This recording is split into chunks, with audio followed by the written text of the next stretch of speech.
Welcome to our channel. ప్రస్తుతం మనతో పాటు దాము బాలాజీ గారు సీనియర్ జర్నలిస్ట్ ఉన్నారు. వారితో ఒకసారి మాట్లాడదాం. సార్ నమస్కారం సార్. నమస్తే. సార్, చంద్రబాబు నాయుడు గారికి జగన్మోహన్ రెడ్డి గారు సరెండర్ అయిపోయినట్టుగా చాలా అనుమానాలు, అభిప్రాయాలు వ్యక్తం అవుతున్నాయి సార్. అంటే 1 ఇయర్ పాలన కూటమిది కంప్లీట్ అయిపోయినా కూడా జగన్మోహన్ రెడ్డి గారు పెద్దగా యాక్టివ్గా జనాల్లోకి రావట్లేదు. ప్యాలెస్లకే పరిమితం అయిపోయారు. అయితే బెంగళూరు లేకుంటే తాడపల్లి, వాళ్ళ సైన్యమేమో మొత్తం జైళ్ళల్లో బెయిళ్ళ మీద ఈ విధంగానే ఉంది. సో ఎటువంటి యాక్టివ్ పాలిటిక్స్ అయితే జగన్మోహన్ రెడ్డి గారు చేయట్లేదు. ఇదే డౌట్ క్రియేట్ చేస్తుంది. అటు చంద్రబాబు నాయుడు గారు కూడా జగన్మోహన్ రెడ్డి గారిని అరెస్ట్ చేయించట్లేదు. సో ఇదంతా కూడా చూస్తుంటే ఏమన్నా సరెండర్ అయిపోయారా అన్న అనుమానాలు వ్యక్తం అవుతున్నాయి. సో ఆ పాసిబిలిటీ ఉందంటారా సార్? అంటే రాజకీయాల్లో ఏదైనా సాధ్యం. ఇప్పుడు ఒక వార్త బయటకు వస్తుంది ఏంటంటే, అది జగన్ చంద్రబాబుకి సరెండర్ అయిపోయాడు. సో ఒక ఒప్పందం లోపాయికారిగా జరిగింది. ఆ ఒప్పందం ప్రకారం ఏంటంటే, జగన్ యాక్టివ్గా జనంలోకి వెళ్ళి చంద్రబాబు ప్రభుత్వాన్ని విమర్శించకుండా ఇంట్లో కూర్చొని అప్పుడప్పుడు ప్రెస్తో మాట్లాడి స్టేట్మెంట్లు ఇవ్వడం తప్ప ఏమి చేయడు. సో యాక్టివ్గా జగన్ ఉండడు. కాబట్టి మీరు ఎవరో అరెస్టులు చేసుకోవాలో వాళ్ళని చేసుకుంటా ఉండండి, కేసులు పెట్టుకుంటా ఉండండి, మేము మీ ప్రభుత్వ వైఫల్యాల మీద ప్రజల్లోకి వెళ్ళి పోరాడము అని జగన్ ఒక ఒప్పందం చేసుకున్నాడు చంద్రబాబుతో. ఇది బీజేపీ పెద్దల సమక్షంలో ఈ ఒప్పందం మేరకే డ్రామా నడుస్తుంది. Jagan arrest చేయబోతున్నారని Telugu Desam media రాస్తుంటుంది. మళ్ళీ జగన్ అరెస్ట్ లేదు, మోడీ కాపాడుతున్నారని వాళ్ళే రాస్తారు. మళ్ళీ ఒక పక్క జగన్ ఏమో నేను దీని మీద పోరాటం చేస్తానని చెప్తూ ఉంటాడు, మీడియాతో వచ్చి మాట్లాడుతుంటాడు. ఇవన్నీ డ్రామానా అన్న డౌట్ అయితే చాలామందికి వస్తుంది. ఎందుకంటే ఇప్పుడు 1 ఇయర్ అయిపోయింది. జగన్ నిజానికి రాధాకృష్ణ చెప్పినట్టుగా మిగతా గతంలో చంద్రబాబు కావచ్చు, ఇప్పుడు కేసీఆర్ కావచ్చు, వీళ్ళందరికంటే కూడా త్వరగా కోలుకొని ప్రజల్లోకి వచ్చాడు అని రాధాకృష్ణ లాంటి వాళ్ళు రాశారు. అదంతా బాగానే ఉంది. కానీ పేరుకి వచ్చాడే కానీ ప్రజల్లో ఎక్కడా కూడా ఉద్యమాల్లోకి రాలేదు జగన్ ఇప్పటివరకు. వారంలో 3 రోజులు ఏమో బెంగళూరులో ఉంటున్నాడు. ఎందుకు బెంగళూరులో ఉంటున్నాడు ఎవరికి తెలియదు. మిగతా 3 రోజులు వస్తే తాడేపల్లి క్యాంప్ ఆఫీస్లో ఉంటున్నాడు. ఆఫీసులో కూర్చోవడం, మీడియాతో ఏదో మాట్లాడడం, సెలెక్టివ్గా మీడియాని పిలిచి ఏదో చెప్పాల్సింది చెప్పేయడం, చిన్న చిన్న సమావేశాలు ఏర్పాటు చేయడం, దాంట్లో చంద్రబాబుని ప్రభుత్వాన్ని తిట్టడం, మళ్ళీ వెళ్ళిపోవడం, ఇదే జరుగుతుంది. నిజానికి ఇది మంచి అవకాశం. 1 ఇయర్ దాటినా కూడా సూపర్ 6 పథకాలు మెజారిటీ అమలు కావట్లేదు. చాలామంది ప్రజలు అసంతృప్తిలో ఉన్నారు.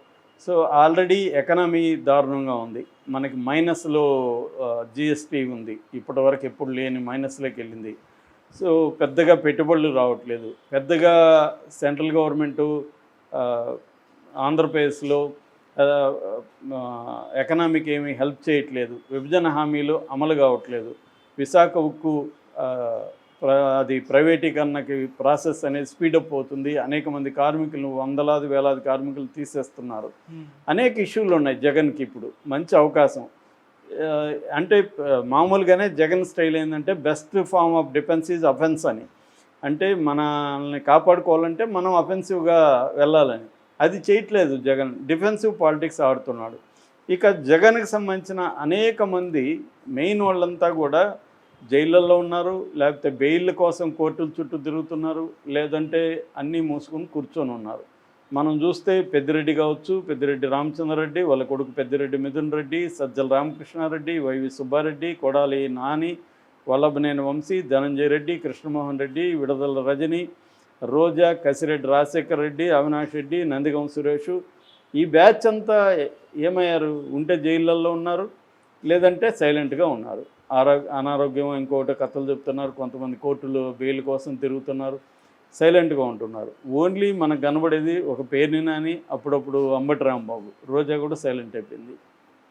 అంటే ఇక జగన్ టీం అంటారు, కోర్ టీము. ఆ కోర్ టీంలో మనకి తలశెల రఘురామ్ కావచ్చు, లేల్లా పిరెడ్డి కావచ్చు, అజయ్ కల్లాం కావచ్చు, ఇలాంటి వాళ్ళంతా కోర్ టీమ్గా. ఇందులో విజయసాయిరెడ్డి కూడా ఉన్నాడు, ఆయన గురించి చెప్తాను. సో కోర్ టీం అంతా కూడా ఏమైపోయింది? సైలెంట్, నిశ్శబ్దం పాటిస్తున్నారు. మౌనవ్రతంలాగా అయిపోయింది.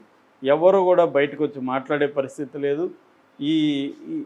ఇది ఒక ఆస్పెక్ట్ అయితే, రెండో ఆస్పెక్ట్ ఏంటంటే, జైళ్ళకి వెళ్ళిన వాళ్ళని ఇమీడియట్గా బయటికి తీసుకురావడము, లేకపోతే బ్రహ్మాండమైన మంచి హాస్పిటళ్ళల్లో పెట్టడము, అవేవి జగన్ చేయలేకపోతున్నాడు. చంద్రబాబు ఉన్నప్పుడు ప్రతిపక్షంలో కంపేర్ చేస్తే ఎవరిని అరెస్ట్ అయినా చంద్రబాబు అర్ధరాత్రి కూడా సుప్రీంకోర్టు జడ్జి ఇంటి తలుపు తట్టి తీర్పు చెప్పించుకొని బయటికి తీసుకొచ్చేవాడు. మన రఘురామకృష్ణరాజుని ఎలా బయటికి తీసుకొచ్చాడో చూసాం. లేదంటే హాస్పిటల్లో పెట్టేవాడు. మన అచ్చెన్నాయుడిని రమేష్ ప్రైవేట్ హాస్పిటల్లో పెట్టగలిగాడు. సో అంటే చంద్రబాబు ఏమో ఆగమేఘాల మీద న్యాయ వ్యవస్థను కూడా ఆయన ఇన్ఫ్లుయెన్స్ చేసి వాళ్ళ అరెస్ట్ అయిన వాళ్ళని తీసుకురావడం అనేది చేయగలిగితే, జగన్ ఏమో అసలు సైలెంట్గా ఉన్నాడు. అసలు అతను లాయరా కాదని ఎవరికి కూడా నమ్మకం లేని పొన్నవాళ్ళని పెట్టాడు ఇన్ఛార్జిగా. మిగతా ఇన్ఛార్జీలు ఎవడో తెలియదు, లీగల్ ఇన్ఛార్జీలుగా విపరీతంగా వాళ్ళు డబ్బులు తినేస్తున్నారు, వీళ్ళ పేరుతో ఎవరు పనిచేయట్లేదని వైసీపీ వాళ్ళే గుసగుసలాడుతున్నారు. ఇంత ఘోరంగా జగన్ ఎందుకు, మా భాషలో మా ఊర్లో అంటారు కాడి బారేసింది ఎద్దు అని. అంటే ఎద్దు కాడి పెట్టుకొని వెళ్తేనే కదా నడుస్తుంది, అది కాడి బారేసిందంటే ఇంకా జరగదు పని. అలాగే ఇతను కాడి బారేసాడా, వాళ్ళని ఇప్పుడు పోసాని కూడా 1 month ఉంటే ఇతను ఏం చేయలేదు, చేసిందే. మళ్ళీ పోసానికి కూడా దిక్కెవరు, పొన్నవాలి. అతను ఏం వాదిస్తాడో మనం చూసేవాడికి అసలు ఇతనికి లా తెలుసా అన్న డౌట్ వస్తుంది. అలాగా అట్లాంటి వాళ్ళని ఎందుకు పెట్టాడు జగన్? డబ్బు లేదా అతనికి? లాయర్ని, పెద్ద లాయర్ని పెట్టుకోలేడా? అదే అటువైపు చూస్తే చంద్రబాబు ముందస్తు బెయిల్కి కూడా సిద్ధార్థ లూథరన్ దించుతున్నాడు. 5 నెలల్లో 2,86,00,000 ప్రభుత్వ డబ్బులు ఆయనకి ఇచ్చాడు. అంటే అతి చిన్న పామును కూడా పెద్ద కర్రతో చంద్రబాబు కొడుతుంటే, అతి పెద్ద పెద్ద వ్యవహారాలు నడుస్తున్నా అనకొండను కూడా చిన్న కర్రతో కూడా గేకట్లేదు ఎవరు, జగన్.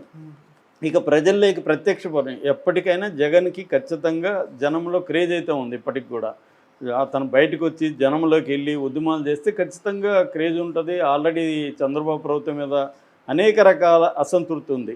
ఈవెన్ తెలుగుదేశం కేడర్లో కూడా అసంతృప్తి ఉంది.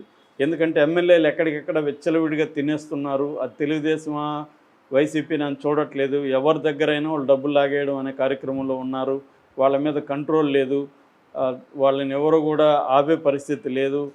తర్వాత పథకాలు అమలు కాలేదు, వాళ్ళకి కూడా చాలామందికి ఏమీ పోస్టులు రాలేదు. జనసేనకి బీజేపీకి తెలుగుదేశం కేడర్కి మధ్య గొడవలు ఉన్నాయి. ఇలాంటి నేపథ్యంలో జగన్ కానీ ధైర్యంగా జనంలోకి వెళ్తే, ఒకవేళ అరెస్ట్ అయినా కూడా ఎలాగో అరెస్ట్ చేయాలనుకుంటే అట్లనే చేస్తారు. చేస్తే అప్పుడు జనంలో ఉంటే అరెస్ట్ చేసినా కూడా అతనికి మంచి పేరు వస్తుంది. ఉద్యమాలు చేస్తున్నాడు కాబట్టి అరెస్ట్ చేస్తున్నాడు. ఇవేవి చేయట్లేదు జగన్. మనకు సంక్రాంతి నుంచి చూస్తున్నాం, వస్తాడు సడన్గా లండన్ వెళ్ళిపోయాడు, అక్కడ 1 month పైన ఉన్నాడు, మళ్ళీ వచ్చాడు.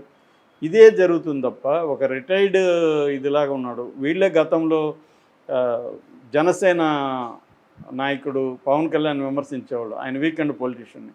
జగన్ కూడా అంతే, 3 days పొలిటీషియన్. ఆయన 3 days అక్కడ ఉంటాడు, 3 days ఇక్కడ ఉంటాడు. సో ఇది జగన్ మీద ఇప్పుడు అందరికీ అనుమానాలు వస్తున్నాయి. ఎందుకంటే చాలామంది కేసులు ఉన్నవాళ్ళు ఈ ప్రభుత్వంతో ఒప్పందాలు కుదుర్చుకుంటున్నారు. పెద్దిరెడ్డి కూడా ఒప్పందం కుదుర్చుకున్నాడని వార్త వస్తుంది.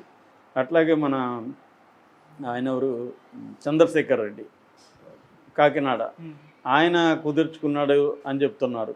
ఇలాగ చాలామంది కేసులు ఉన్న వాళ్ళు వీళ్ళతో కుదుర్చుకొని, లేదా అక్కడ బీజేపీ పై స్థాయిలో ఎవరెవరికి ఎంత ఇవ్వాలో ఇచ్చేసుకొని సైలెంట్గా ఉంటున్నారు అని చెప్తున్నారు. నిజమో కాదో తెలియదు. ఏదేమైనా వాళ్ళ జోలికి వెళితే వెళ్ళట్లేదు. సో ఈ నేపథ్యంలో జగన్ కూడా ఒక ఒప్పందం చేసుకున్నాడా? ఎందుకంటే ఇప్పటికిప్పుడు జగన్ జైలుకి వెళ్ళి కూర్చోవడానికి జగన్ కూడా సిద్ధంగా లేడు. ఇదే బయట ఉందాము, తర్వాత చూద్దాము అన్న ఆలోచన జగన్కు ఉంది. అందుకని ఉద్యమాలు ఏం చేయకుండా ఈ డ్రామాలు ఆడుతూ, ప్రెస్ మీట్ డ్రామాలు ఆడుతూ నడిపేస్తున్నాడు అన్న ఒక విమర్శ అయితే బలంగా వస్తుంది. తన నాయకుల్ని కాపాడుకోవట్లేదు, ఆగడం లేదు. మరోవైపు కొంతమంది సరెండర్ అయిపోయి పార్టీలకి వెళ్ళిపోయారు. తెలుగుదేశంలో చేరారు, జనసేనలో చేరారు, ఒకరిద్దరు బీజేపీలో కూడా చేరిపోయారు. ఇక తనకి అక్కడ నేషనల్ లెవెల్లో యాక్టివ్గా ఉన్న విజయసాయిరెడ్డి ఏమో బయటకు వచ్చేసి ఆయన కూడా ఎనిమిగా మారిపోయాడు. అయితే నేను జగన్కి హాని చేయనని ఆయన నిన్న కూడా ఒక స్టేట్మెంట్ ఇచ్చాడు. జగన్ కోటరీ వల్ల నేను బయటకు వచ్చా, కానీ జగన్కి హాని చేసే ఉద్దేశం నాకు లేదు, నాకు రాజకీయాలు అవసరం లేదని ఆయన ఓపెన్గా నిన్న ట్వీట్ చేశాడు. కానీ ఆ ట్వీట్ని ఎంతమంది నమ్ముతారనే డౌటే, ఎందుకంటే ఆయన బిహేవియర్ అలా లేదు. సో ఓవరాల్గా చూస్తే జగన్ అన్ని వైపులా వీక్గా ఉన్నాడు. తన టీమును నడపడంలో, టీమును పెట్టుకోవడంలో వీక్గా ఉన్నాడు. ఎప్పుడు కూడా మన గాడ్ ఫాదర్లో ఒక డైలాగ్ ఉంటుంది, గాడ్ ఫాదర్ సినిమాలో. అంటే పీస్ టైం అడ్వైజర్ వేరు, వార్ టైం అడ్వైజర్ వేరు, కన్సిలిగీరే అని అంటారు అని ఇటాలియన్లో. అందుకని పీస్ టైం ఉన్న అడ్వైజర్ని కొత్తగా వచ్చిన కార్లియోన్ అతను తీసేస్తాడనమాట. ఎందుకంటే నువ్వు వార్ టైంకి పనికిరావని. అలాగే జగన్ కూడా ఇప్పుడు వార్ టైంలో తన కొత్త టీముని పెట్టుకోలే. మళ్ళీ సజ్జలే కనబడుతున్నాడు, మళ్ళీ వైవి సుబ్బారెడ్డి కనబడుతున్నాడు, వీళ్ళే ఉన్నారు. ఒక కొత్తగా అగ్రెసివ్గా జైళ్ళకి దేనికైనా రెడీ అనే ఒక ఫైరింగ్ టీం ఎక్కడా కనబడలేదు.